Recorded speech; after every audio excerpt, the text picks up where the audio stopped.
What's up guys? We got some interesting news today. Larium is basically giving us a free new champion, but it isn't in the form of a fusion or a login reward champion. Basically it's going to be kind of mechanic that in the past fusions, if you either got extra fragments that you didn't need, or you missed the fusion but you were left with a bunch of fragments, you can basically use your old fragments to buy chests. And from these chests you can get varying things like books and brews and whatever not very interesting stuff. But you can also get fragments for this new champion called Highmother mode, which is going to be very interesting champion for PvE and boss content. They also specifically said that you will not be able to pull this champion from normal fragments. So it's not even gonna dilute the normal pool so that you will have less chance to pull like Duchess or Rotos or Harima. And you will be able to empower her with herself. So maybe if you're like me, that you have played the game for a very long time, and in many fragments I maybe got like 15 or 30 extra fragments, and then there was even a couple fragment events in the past that I missed. All of these can be used to get a copy of her and potentially multiple ones.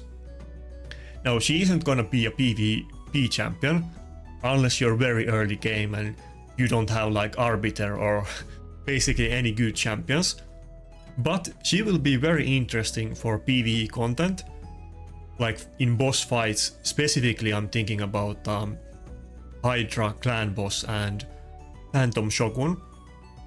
But let's actually go through her kit. So the A1 has 50% chance of placing 50% decrease attack for 2 turns, and then 80% chance of placing 50% increase attack on the ally with highest attack for 1 turn. Now both of them like book 20%, so it's gonna be 70 and 100%. But if you're using her in content like let's say Hydra, you might only have one champion in your team that scales from attack anyway, and your other nukers might be champions that scale with other stats like HP or defense, or maybe they scale from enemy max HP, or they do burns or whatever. So you might not even need attack buff for more than one champion, and this can be enough to cover your nuker pretty well. So it might have very high uptime on it, and of course it's A1 and those are usually not a big deal, so for A1 it's pretty good.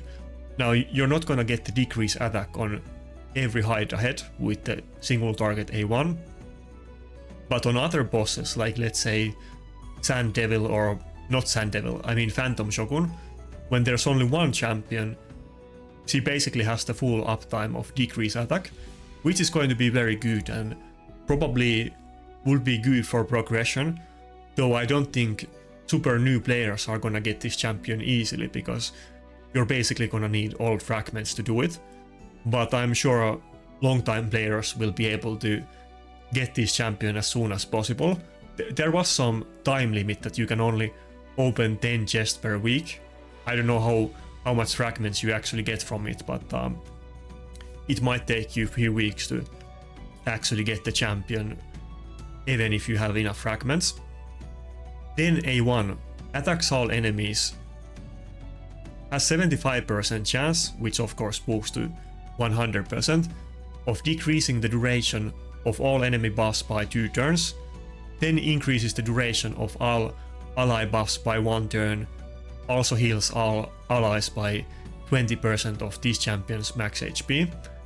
Now many champions have very similar skills, that they both decrease and increase both sides buffs, but she also heals, which is going to be pretty decent for Hydra.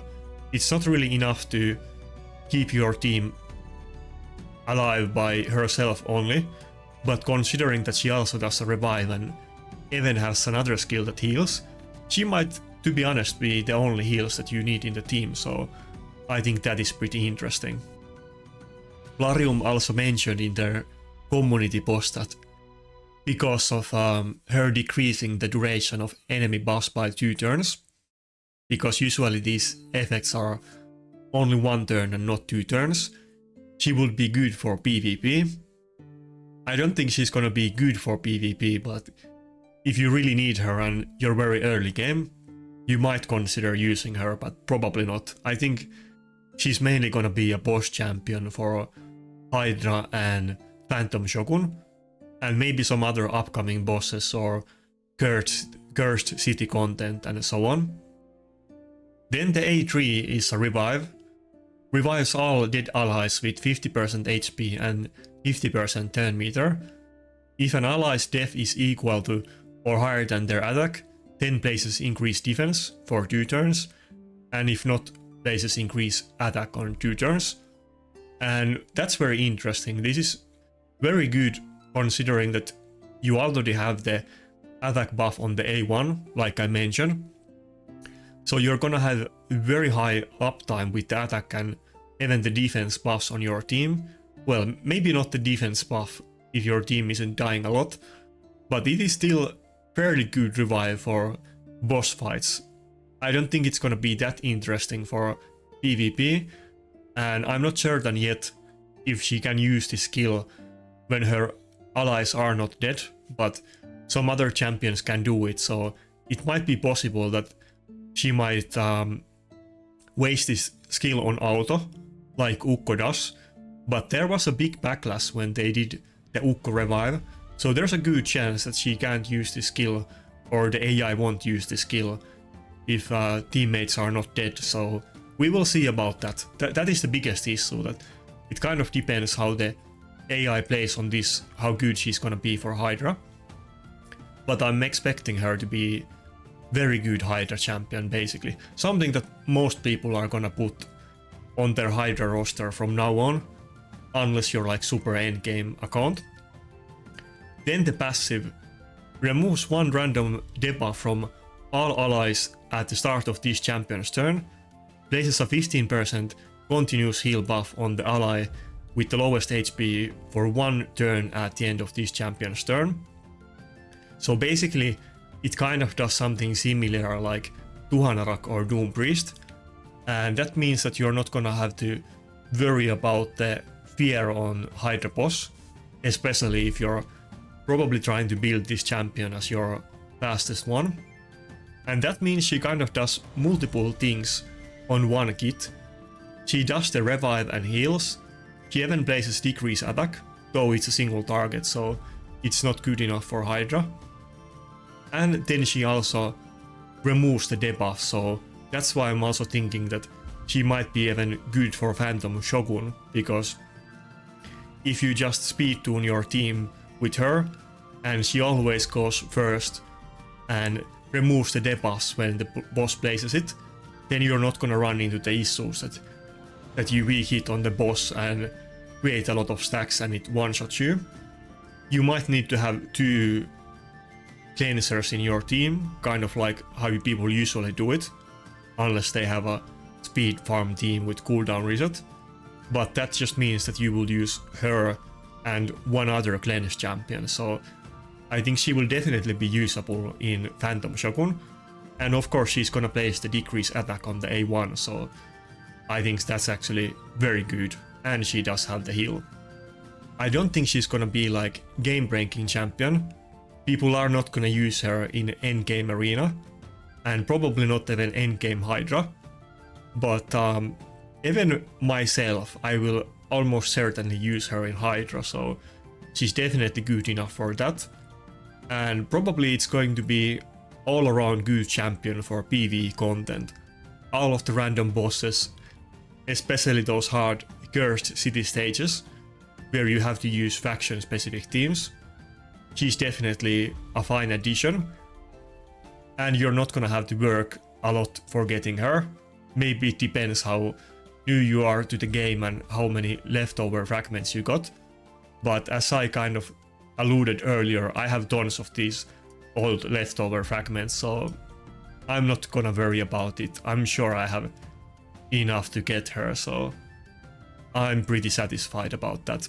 Also, if we take a look at the Sacred Warrior faction, basically the only good reviver that they have is Guardseeker, and if you don't have her, or this one might be better, but now you have a good reviver that is fairly easy to get for faction wars or cursed city. So the faction is kind of fitting as well, because a reviver was kind of needed here. I guess you have Cardinal as well, but she is very clunky to use, and this one is definitely way better. Overall, a solid champion and addition to the game, and I don't really have anything else to say about her.